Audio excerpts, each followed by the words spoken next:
So, one really important philosophical question is whether the notion of purpose actually exists or it is only part of our mind. You see, one thing our brains really seem to enjoy is assigning purposes to things. Indeed, sometimes it may seem to us that nothing is arbitrary, that there is some hidden intention behind every single event going on out there in the universe. As far as we know, this effect arises as a consequence of our constant natural need for explanations. We always want to feel like we understand the things going on around us, and this need sometimes it becomes so strong that it gets to a point where we ignorantly accept unscientific, untrue assumptions just so that we can satisfy this craving. You know, perhaps we have been assigning purposes to things all of this time without actually realizing that they don't have one. In reality, that they just exist. They just are. Maybe we have extended the meaning of the word purpose across the limits of its actual definition domain. But how could this have happened? Well, we made different observations on what valuable effects things can cause and just called the phenomenon purpose. As early humans, for example, we discovered the purpose of tools and weapons in enhancing working and hunting. Later on, we invented agriculture and built societies which subsequently proved to have the purpose of ensuring a better lifestyle, better trading, better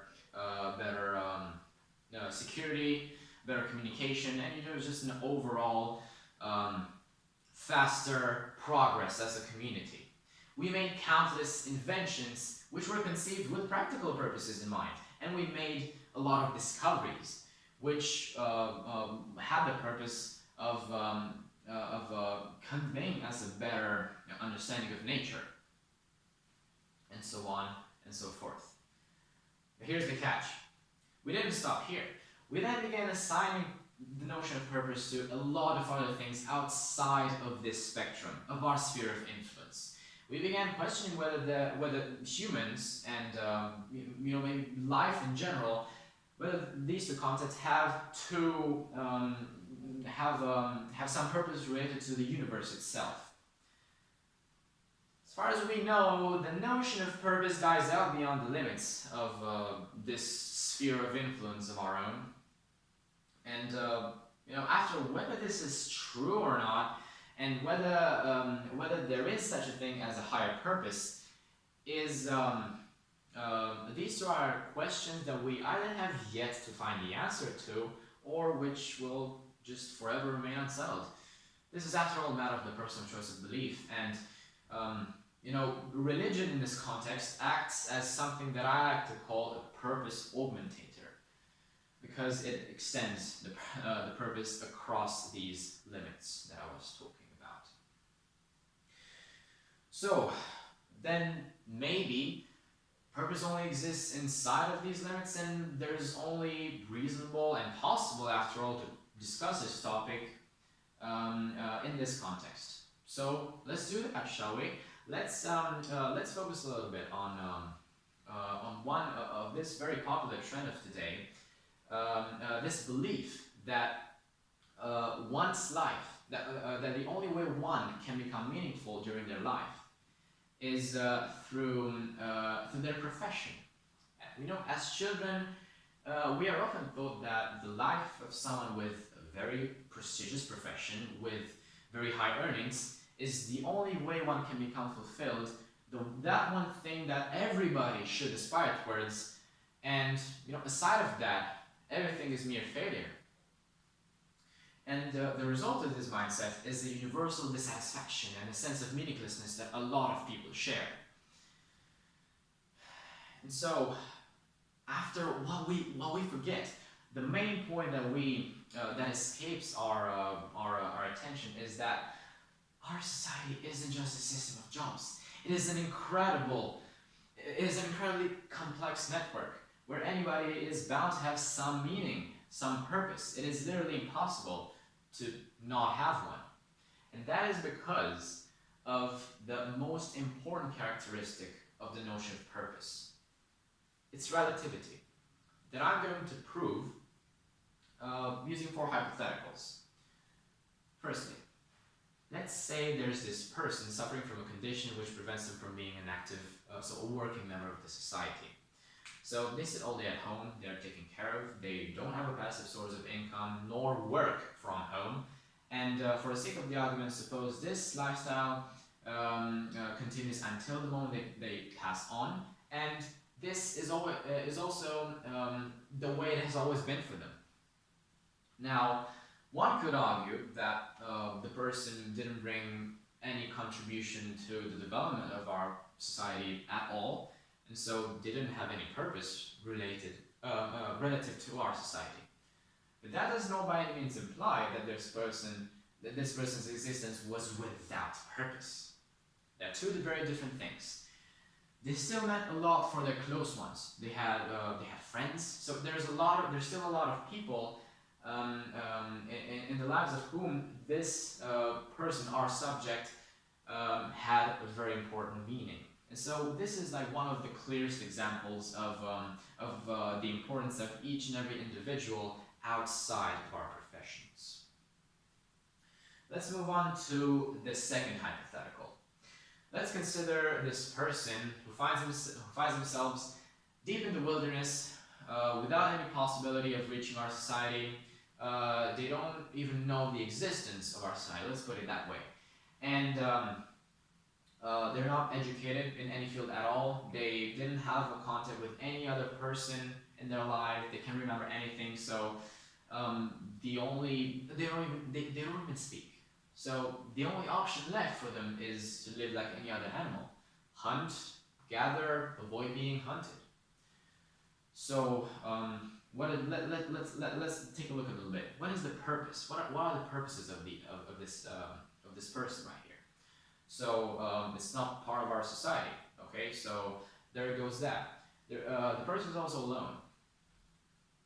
So there aren't any people in the lives of which this person can actively have some sort of impact or some sort of meaning.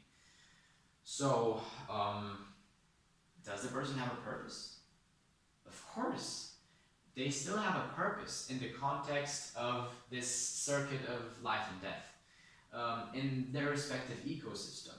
And also, they fight for their own survival. This is also a purpose relative to the own person. And also, who knows, maybe this person has a lot of potential. Maybe if our subject hadn't been born in the wilderness, maybe they could have done something incredible as part of our society. So what a person does throughout their life is not the same as their potential. Early humans, early anatomically and behaviorally modern humans, they had the same potential that we have today from the point of perspective of their behavior and anatomy. But still, they didn't manage to do much because they weren't advanced enough. They didn't make enough progress. And so is the same with the subject. So everybody has some potential, and the thing is that we need to work towards achieving this potential. And potential is not the same thing as what we actually do throughout our life. Okay, let's move on to the third hypothetical. Consider this person in the outer space, in a spaceship, and they are the only living organism in the spaceship. And they have no means of getting back to Earth, and they have no means of communication with others. And so they have resources, enough for them to maintain themselves for a few weeks, let's say. And yeah, what is the purpose? Well, they're not part of our society. They don't have any purpose relative to any other person. They don't have any purpose relative to any other organism, to some ecosystem. And so the only purpose left would be for them to survive, to maintain themselves for as long as possible. And they do. Their bodies do their best. Now for the fourth and the last hypothetical. Let's remove the resources out of the equation. Let's say this person, so without resources, this person wouldn't be able to maintain themselves for more than a few days, best. So, what would be the purpose left? Still, the purpose of surviving. Even if our subject lacks resources, their body will do their best to keep themselves alive for as long as possible. So, what is the conclusion? Well, each and every one of us has purpose. It has a lot of purposes. A purpose relative to our society, relative to the people around us, relative to ecosystems, to nature in general, and to their own person. And usually this is where religion kicks in, you know? So it assigns additional purposes. But whatever, let's not get there. Let's stick to this for now. And one last thing. So we are in fact the ones in charge of everything. We just have to become aware of that. Because there's no such thing as a predefined purpose. We are the ones who get to establish this. And everything lies in our hands. So we better become aware of that as soon as possible. It brings a lot of benefits.